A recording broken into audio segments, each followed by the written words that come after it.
My name is Amy. If you ever find this journal, don't try to find me. Don't look for Blackwood. And if someone claiming to be me ever knocks on your door, don't let her inside. It was raining the afternoon everything began. Not the kind of rain that comes and goes in an hour. This rain felt heavy, relentless, as if the sky had been waiting years to finally empty itself. Thick drops hammered against the windows of my apartment while distant thunder rolled across the city. I had just come home from work. The apartment was quiet, except for the soft hum of my refrigerator and the ticking of the old clock hanging above my kitchen table. I tossed my keys into a bowl, kicked off my shoes, and collapsed onto the couch. I wanted nothing more than to forget about another exhausting day. Instead, there was a letter waiting for me. It sat alone on the coffee table. That immediately made my stomach tighten. I always checked my mailbox downstairs. I lived alone. No one had a key. Yet there it was, a plain white envelope, no stamp, no address, no return label, just one word written across the front in faded black ink. Amy. The handwriting looked strangely familiar. Not familiar like a friend's. Familiar like something buried deep in my memory, something I wasn't supposed to remember. I slowly opened the envelope. Inside was a single yellowed piece of paper. Only 3 words were written across the center. Come home, Amy. That was it. No explanation, no signature, nothing. For a long time, I simply stared. Home? I hadn't had a home in 15 years, not since Blackwood. The name alone made my chest tighten. Most people had never heard of the tiny mountain town. It barely appeared on maps anymore. My parents disappeared there when I was 12.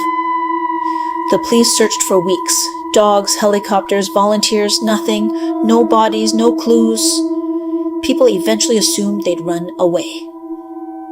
I knew better, because the night they disappeared, then I heard something outside my bedroom window, something calling my name exactly in my mother's voice.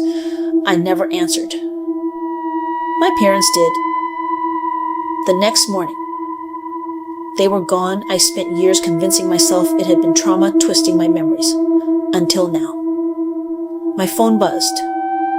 Unknown number. Against my better judgment, I answered. Silence. Not static, not breathing, just silence. Then, Amy.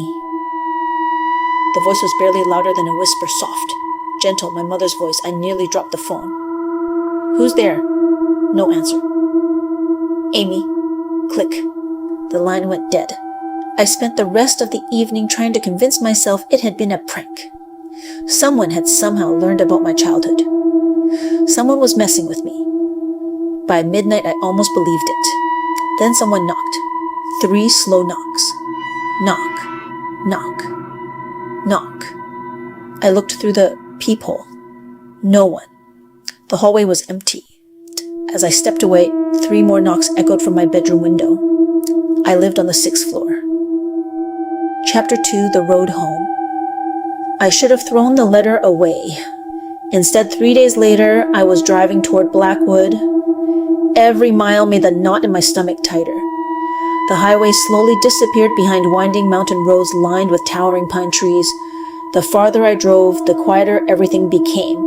No radio stations, no cell service, no traffic, just endless forest. By late afternoon, an old wooden sign emerged through the fog.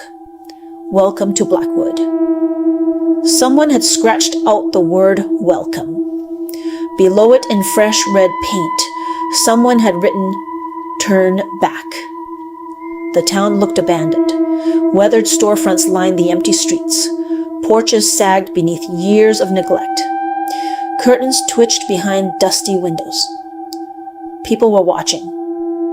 But whenever I looked directly at them, they disappeared. I stopped at the only gas station still open. A bell rang as I stepped inside. The elderly cashier stared at me without speaking. His eyes widened. You came back. I've never met you. I knew your parents. Silence settled between us. Finally, I asked, what happened to them? His expression changed instantly. Fear, real fear. You should leave before dark. Why? He leaned closer. Because it remembers faces. What remembers? He didn't answer. Instead, he slowly reached beneath the counter and handed me an old silver cross. You'll need this. I don't understand. You will. The lights flickered. Once, twice. Then everything went dark, only for a second. When the lights returned, someone stood behind me. A woman. Long black hair, bare feet, white dress soaked with mud. She smiled. I spun around. No one. The cashier was staring at the exact spot where she'd been. His face had turned completely pale. You saw her? His voice shook. You need to leave. I just got here. No. He whispered. You've been here much longer than you think.